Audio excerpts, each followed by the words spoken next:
بسم اللہ الرحمن الرحیم۔ السلام علیکم ڈیئر اسٹوڈنٹس، آج ہم لوگ جماعت ہفتم کی اسلامیات کا سبق نمبر 5 پڑھیں گے۔ امہات المومنین حضرت عائشہ صدیقہ رضی اللہ تعالیٰ عنہ۔ پچھلے لیکچر میں ہم نے حضرت عائشہ صدیقہ رضی اللہ عنہ کے بارے میں کچھ باتیں پڑھی اور آج ہم پڑھیں گے حضرت عائشہ رضی اللہ عنہ ایک عالمہ دین۔ حضرت عائشہ صدیقہ رضی اللہ عنہ حضور صلی اللہ علیہ وسلم کی رفاقت میں 9 برس رہیں اور ان 9 برسوں میں انہوں نے حضور صلی اللہ علیہ وسلم سے ہر طرح کا علم حاصل کیا۔ حضور صلی اللہ علیہ وسلم نے حضرت عائشہ صدیقہ رضی اللہ عنہ کی ایسی تربیت کی کہ انہیں ہر طرح کے علوم سے واقفیت حاصل ہو گئی۔ حضرت عائشہ صدیقہ رضی اللہ عنہ ایک مفتیہ، فقیہ اور عالمہ دین کی حیثیت سے اپنے کام سر انجام دیتی رہیں۔ حضرت ابوبکر صدیق کے دور خلافت میں بھی آپ صلی اللہ علیہ وسلم آپ رضی اللہ عنہ کے پاس کوئی بھی مسئلہ آتا تو آپ لوگوں کی اصلاح ضرور کرتی، انہیں درست بات بتاتی۔ اگر کوئی کسی مسئلے میں الجھ جاتا تو آپ رضی اللہ عنہ حضور صلی اللہ علیہ وسلم کی سیرت کی روشنی میں انہیں ہدایت دیتی۔ حضرت عائشہ صدیقہ رضی اللہ عنہ نے حضور صلی اللہ علیہ وسلم سے عورتوں کے مسائل کے بارے میں بھی علم حاصل کیا تھا۔ عام طور پر جو باتیں پوچھتے ہوئے عورتیں گھبراتی ہیں، آپ صلی اللہ علیہ وسلم وہ حضور صلی اللہ علیہ وسلم سے پوچھ لیتی اور عورتوں کے حقوق کے سلسلے میں لوگوں کو سوال کرنے میں دشواری نہ ہوتی۔ ایک بار نکاح کی رضامندی کے بارے میں حضور صلی اللہ علیہ وسلم نے فرمایا، نکاح میں عورت سے رضامندی لینا ضروری ہے۔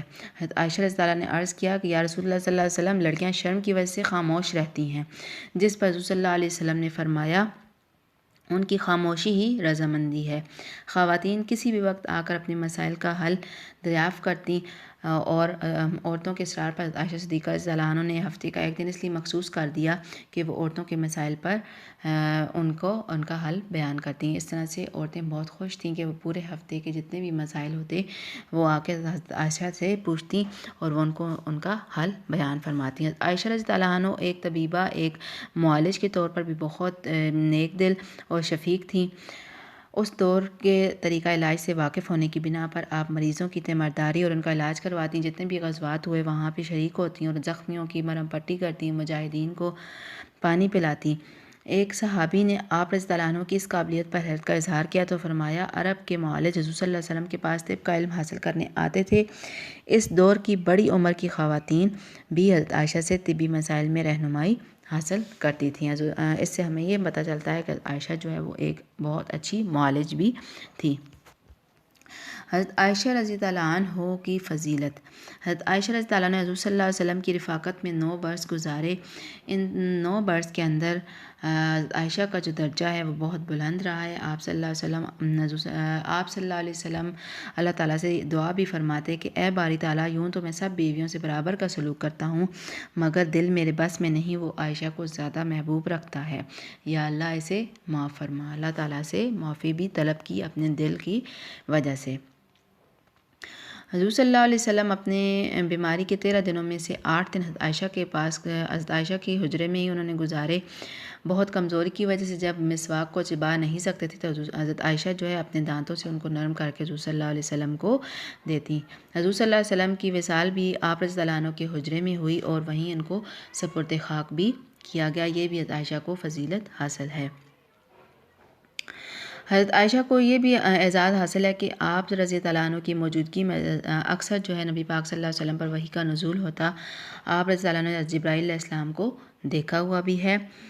حضرت موسیٰ ابو اشعری سے روایت ہے کہ حضور صلی اللہ علیہ وسلم نے عائشہ کے لیے فرمایا، عائشہ کو عورتوں پر اس طرح فضیلت ہے جس طرح شوربے میں ملی ہوئی روٹی کو کھانوں کی دوسری اقسام پر بہت زیادہ، یعنی حضرت عائشہ کو دوسری عورتوں پر بہت زیادہ فضیلت حاصل ہے۔ اب دیکھتے ہیں عائشہ رضی اللہ عنہ کا وصال۔ آپ رضی اللہ عنہ رمضان 58 ہجری میں چند دن بیمار رہیں اور اسی بیماری کی حالت میں آپ رضی اللہ عنہ کا وصال ہوا۔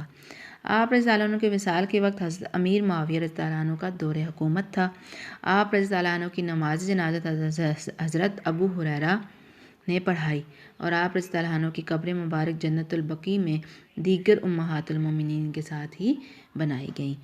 آپ لوگوں نے اسٹوڈنٹس اس سبق کی 2 دفعہ پڑھائی کرنی ہے اور اس کے مختصر جواب لانگ کوسچن تو آپ پچھلے لیکچر میں کر چکے ہیں۔